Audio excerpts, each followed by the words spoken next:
Mandatory Entertainment presents Destroying Transphobic Propaganda Forever with Data and Love. Hello, and welcome to my show. I'll be the Mandy in your mandatory entertainment, and I want people to be happy, including trans people. I therefore want for trans people to have the legal rights, access to appropriate medical treatment, and the social acceptance necessary for them to live good, healthy lives. A lot of trans people live very difficult lives of homelessness, rejection from families and communities, and growing into bodies that we despise and feel we can never make right. Consequently, many avoid debate and confrontation of any kind about their trans personhood because they've just been through enough. Some even think it taboo to use facts and logic to legitimize themselves, because if you want to make people happy, and trans people are people and are happiest when accepted and given their rights, then you should do so without question. To do otherwise is to dehumanize. Unfortunately, this only works in a vacuum, where people have not already been confused by propaganda, which is why I think it's important that we remind each other before beginning political discussions that deep down what we all want is for more people to be happier. People confused by propaganda have concerns that what trans people want isn't what trans people need, and so in their pursuit to make everyone happy, they oppose what we'd consider to be trans rights. Curators of this propaganda usually tend to be people with religious or ideological reasons to hate trans people who need to manufacture an intellectual reason to oppose their rights, namely Christian fundamentalists and radical feminists, but we needn't explore them today. But they're the reason why it's important that you don't obstruct people from doing activism for you if you can't do it yourself, even if it does have to begin quite degradingly on the back foot of arguing your own personhood. Generally, if someone is shown and made to understand that they were lied to, how they were lied to, and what the truth really is, it is possible to change minds and have more people supporting trans rights. So without further ado, let's see a particularly frightening example of trans panic, and then destroy the anus of everything it stands upon with facts and logic and reason. Yeah! Britain's Equality Minister Lizz Truss is heading a years-long effort to alter the Gender Recognition Act, which she hopes to accomplish during this summer of 2020. These are her words on the matter. There are three very important principles that I'll be putting into place. First of all, the protection of single-sex spaces, which is extremely important. Secondly, making sure that transgender adults are free to live their lives as they wish without fear of persecution, whilst maintaining the proper checks and balances in the system. Finally, which is not direct issue concerning the Gender Recognition Act, but is relevant to making sure that under 18s are protected from decisions that they could make that are irreversible in the future. I believe strongly that adults should have the freedom to lead their lives as they see fit. But I think it's very important that while people are still developing their decision-making capabilities, that we protect them from making those irreversible decisions. Now, to someone who doesn't know any better, this all seems very reasonable, but let's go over it again with a fine-toothed comb. Firstly, the protection of single-sex spaces, which is extremely important. In response to trans people wanting access to public facilities that align with their gender identity, transphobes evoke the protection of women's spaces and warn about big hairy men barging into women's bathrooms and changing rooms, helicoptering their dicks around and traumatizing children and victims of rape, or even raping them themselves. Firstly, this rests upon a very misandrist analogous equation of men to woman raping predators. Not that trans men don't get shit, it's just that society either considers women raping men and boys to be laughable or impossible. Secondly, what's the plan here? Do we all whip out our junks for the mint man at the door to verify? Or should we all present our birth certificates at the door instead? And what about passing hairy-ass trans men? Do they belong in women's bathrooms but not trans women? But maybe you, as I often do, demand the hard numbers to be convinced. Arguing your absurd impractical implementations can come later never. Unisex bathrooms and changing rooms reduce costs and give everyone in equal measure a space to belong. They're also shared by both men and women, So let's see whether or not unisex spaces are any more dangerous for women than sex-segregated ones.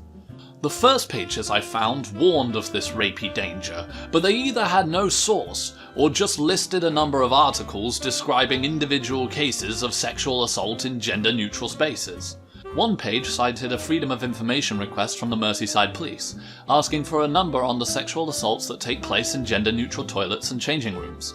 Out of 120 cases in changing rooms and bathrooms, only 13 were confirmed to have occurred in gender-neutral spaces. If anything, this would be evidence of the safety of these spaces, except that the report itself claims it wasn't always certain which cases involved neutral or segregated facilities. I also found any number of experts speaking positively about gender-neutral spaces, but nothing statistically verifiable. I discovered data from the American Academy of Pediatrics that transgender teenagers are more likely to be sexually assaulted themselves when forced into sex-segregated bathrooms according to their gender assigned at birth. For trans men, there was an increase of 25% risk, and for trans women, the increase was by 50%. Unfortunately, everyone wants to know whether or not women, as a demographic, are placed in greater danger by gender-neutral spaces, not whether or not trans people are safer. Looking across the tabloids and rad feminist media, there was one statistic coming back time and again from the Times.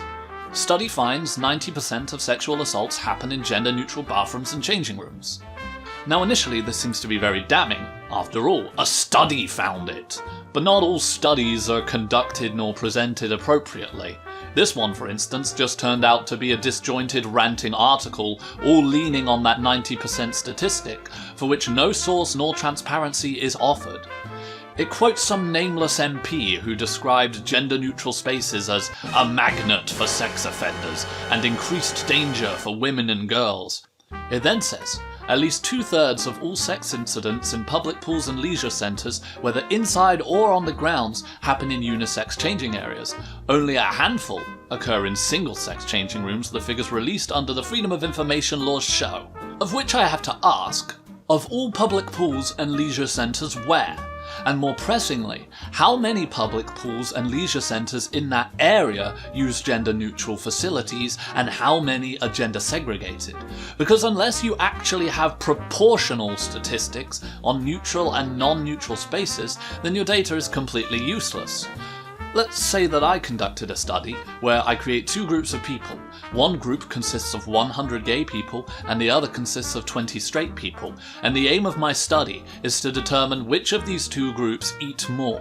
So I record how much food Group A and Group B consume in a 48-hour period, and unsurprisingly, the group of 100 gay people ate more food than the group of 20 straight people.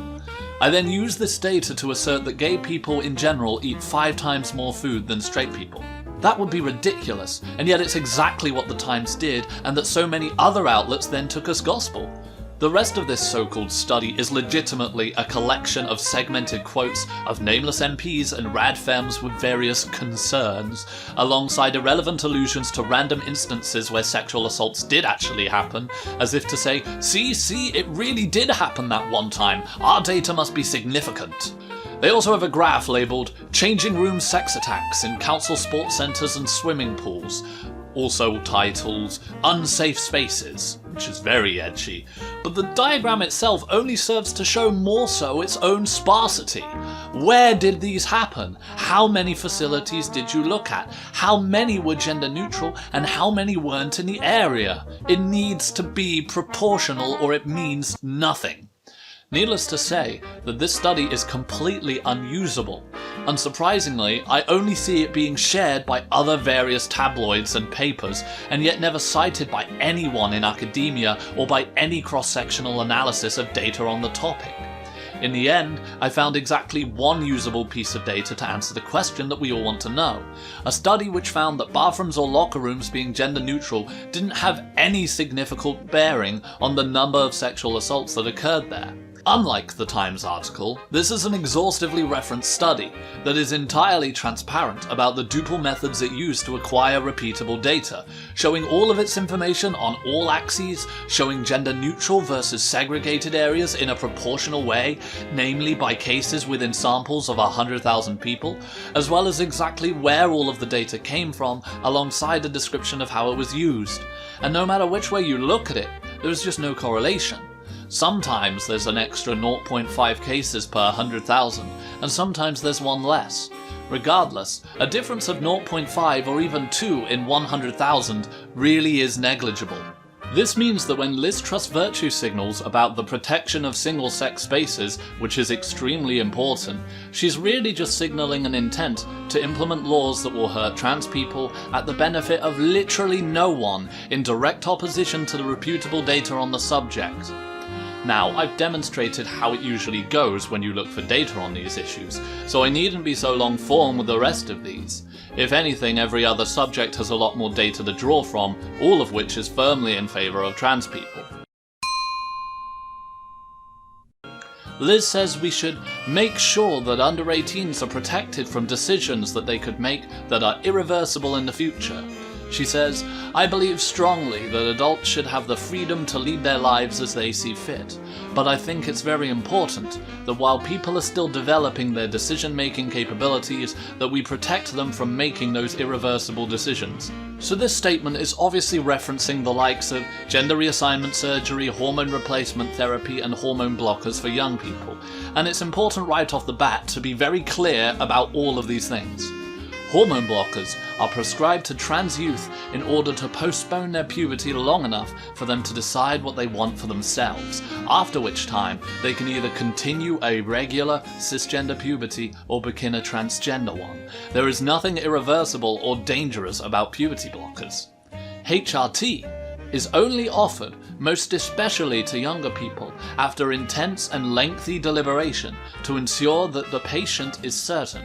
Even then, most effects of HRT are reversible. HRT predominantly affects secondary sex characteristics such as softness of skin, development of breast tissue, thickness of body hair, the growth of head hair, and one's emotionality. Eventually, fertility is affected, but as someone who was on HRT for about a year and then stopped using it, it's left absolutely nothing behind. The so-called irreversible effects are not only incredibly few, but they also take a very long time to even occur. Finally, GRS is not offered to children. In all of the EU, including the UK, only 2 states allow for GRS at the age of 16, whilst the rest require for you to be 18. So while this surgery is quite permanent, there are no young or preteens accessing it. There are no children to protect. This being clarified, here's the data. The official journal of the American Academy for Pediatrics found that access to puberty blockers reduces the suicidality of young trans people into their adult lives. Also, a 2018 look over 13 studies on PubMed also found that the use of puberty blockers improves the psychological health of young trans people. Also, the National Center for Biotechnology looked across 17 different studies and found that HRT improves the mental health of trans people across the board. They followed up on this in 2018 with the same results. Also in 2018, PubMed looked across 206 transgender veterans and found that their mental healths were greatly improved by access to top and bottom surgeries. Also, the University of Cambridge found that out of 162 adults, only 2 had regrets from their transitioning by any means. Also, in Sweden, PubMed observed 767 trans people who applied for GRS from the years 1972 to 2010. There was a peak of 2.2% regretting their transition, which then decreased over time.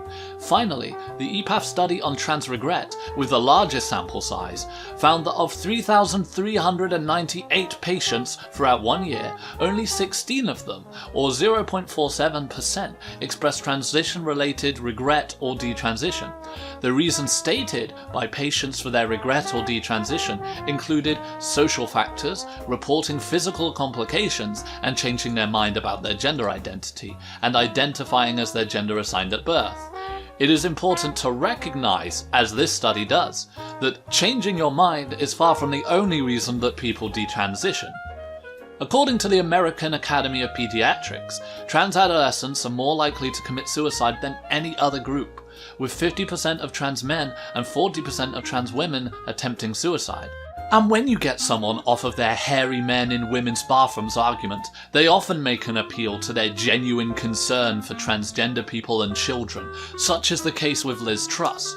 But not only is it demonstrably true that the currently practiced medical interventions for trans people of all ages are effective at improving their mental health with very negligible rates of regret and detransition, but these same very concerned people always manage to neglect the fact that from wall to wall, the greatest contributor to trans suicidality is a lack of social acceptance by peers, community and family. Literally, about the single most well-verified thing in all research on trans people is that the greatest contributor to trans suicidality is transphobia. And yet, people who masquerade their care about trans people will misgender them, encourage other people to misgender them, make a point of spreading misleading propaganda about transgenderism, and attempt to pass every conceivable law that makes it harder for trans people to live as their identified gender.